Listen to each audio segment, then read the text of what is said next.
May 25, 2024. Punta na po tayo dun sa isang trabaho natin.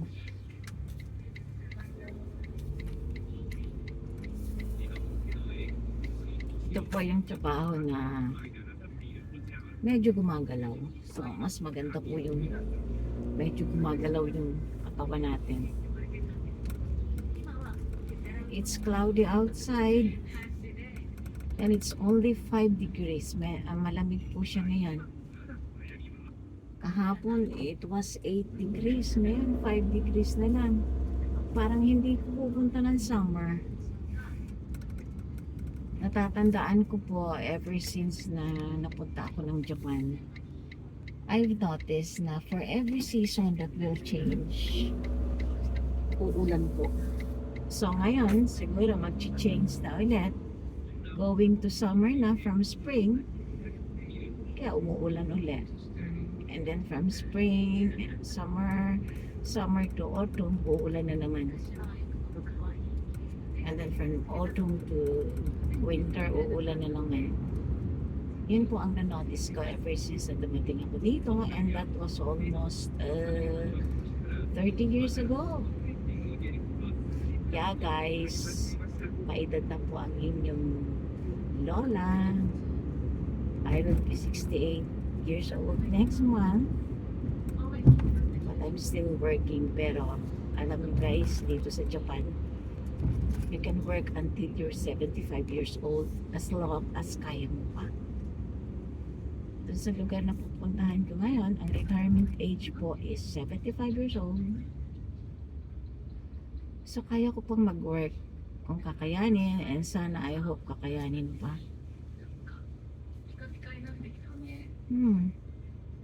Kukunti po ang sasakyan kasi it's still early. It's only 7 o'clock in the morning. So medyo konti po ang sasakyan ngayon. Ang dami pong stoplight dito.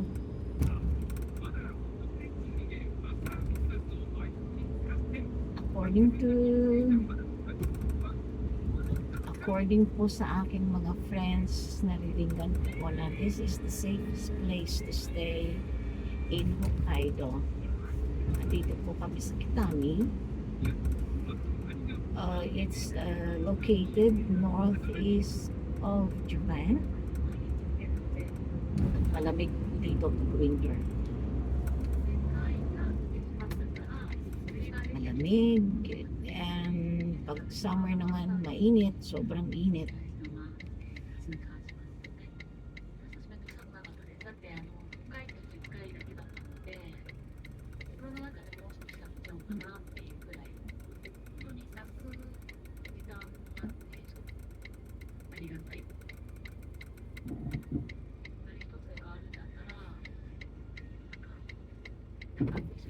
Kaya na-go na tayo.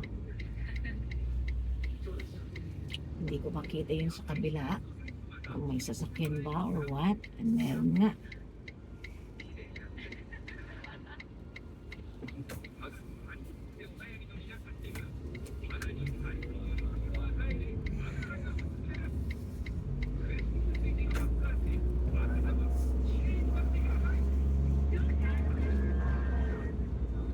Medyo madilim.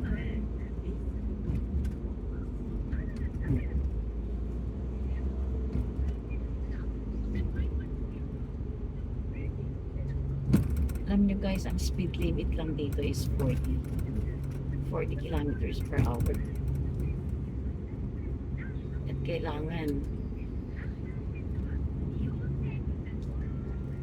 susundin mo yun.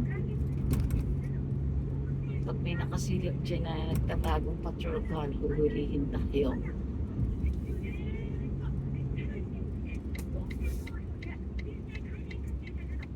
Stop na naman tayo.